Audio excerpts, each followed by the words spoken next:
Assalamualaikum dan hai, anda bersama saya Maya dan ini adalah berita mingguan untuk kali ini. Berita pertama kita mulakan dengan kerajaan yang dikatakan sedang pertimbangkan lesen untuk media sosial dan juga syarikat gergasi, misalnya seperti TikTok, Meta dan juga Google.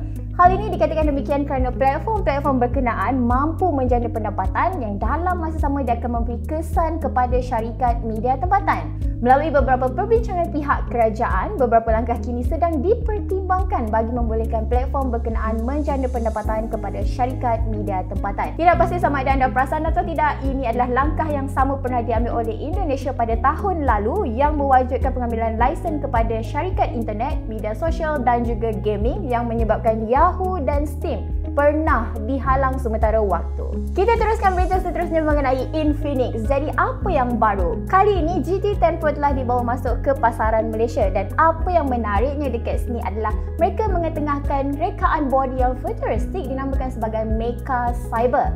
Dan kalau anda perasan dekat belakang ni juga dia ada sebuah LED flash yang akan berkelip ikut tetapan. Bukan itu saja, apa yang Infinix janjikan dekat sini adalah pengalaman penggunaan antarmuka yang bebas iklan. Ini adalah peranti pertengahan 5G yang menggunakan chip MediaTek Dimensity 8050, kamera sebesar 108 megapiksel dan bateri sebesar 5000 mAh. Anda yang berminat boleh mendapatkannya pada harga RM999.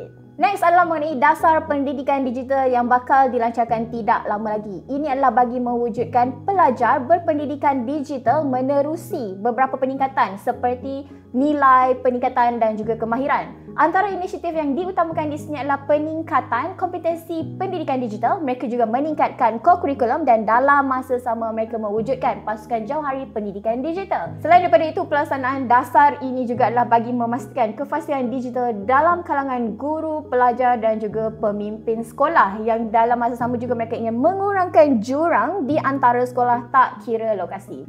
Bermasa ini tiada tempoh masa khusus untuk pelaksanaannya, tapi kita pasti mendengar dalam masa yang terdekat. Kita teruskan lagi berita ini mengenai Thunderbolt 5 yang mana kali ini telah dilancarkan secara rasmi. Ia dikatakan 3 kali ganda lebih baik berbanding generasi sebelum ni yang mana kadar pemindahan datanya boleh mencapai 120 Gbps. Jadi kat sini dia bukan saja memudahkan penggunaan, dalam masa sama dia juga memudahkan pengguna menghubungkan sejumlah paparan 8K tanpa masalah lengah masa yang ketara.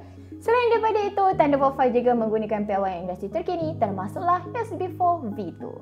Pada minggu lalu juga kita ada melihat Apple yang hadir dengan beberapa produk baru termasuklah jam tangan pintar dan juga telefon pintar. Bermula dengan Apple Watch Series 9 dan juga Apple Watch Ultra 2, kalau ikut secara umumnya dari segi rekaan tu nampak sama saja dengan generasi sebelum ni, tapi ada penambahbaikan yang dibuat secara teknikal. Ini termasuklah penggunaan chip baharu S9, gerak isyarat double tap dan juga siri yang ditambah baik. Pada anda yang berminat, anda boleh dapatkannya pada harga bermula RM1,899 untuk Watch Series 9, kemudian meningkat kepada RM3,799 pula untuk Watch Ultra 2. Okey, bercakap mengenai barisan iPhone baru pula, sebanyak 4 model telah diumumkan. 2 daripadanya di bawah siri iPhone 15 dan 2 lagi di bawah siri iPhone 15 Pro.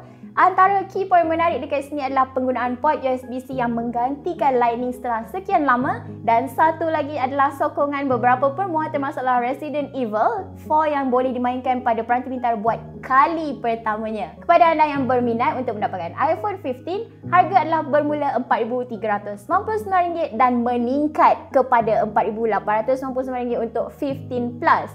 Sementara itu untuk 15 Pro pula berharga RM5,499 dan meningkat kepada RM6,499 untuk versi Pro Max. Berita seterusnya adalah mengenai chip baru Apple A17 Pro. Ini adalah chip pertama yang menggunakan teknologi 3 nanometer TSMC. Dan apa yang menariknya lagi, dia bukan saja meningkatkan prestasi, dalam masa sama Apple kata mengurangkan penggunaan bateri. Dan ini adalah juga chip pertama di bawah siri A yang menggunakan penjenamaan Pro dan bukan lagi Bionic seperti mana yang digunakan sejak A11 Bionic pada tahun 2017.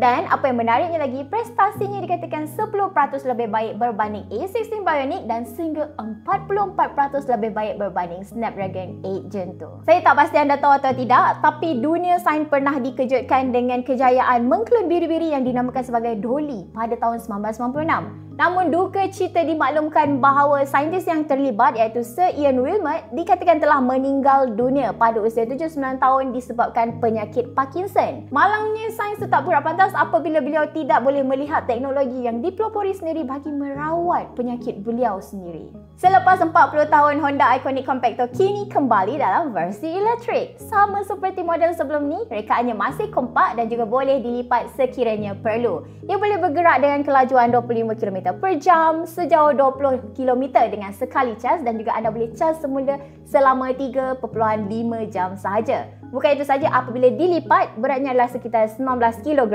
dan berat penumpang pula boleh bertahan sehingga 120 kg. Harga jualan adalah sekitar RM4,665. Berita seterusnya diteruskan mengenai Sony yang mana kini mereka membuka pratempat untuk dua kamera baru mereka iaitu Alpha A7C Mark II dan juga Alpha A7 CR.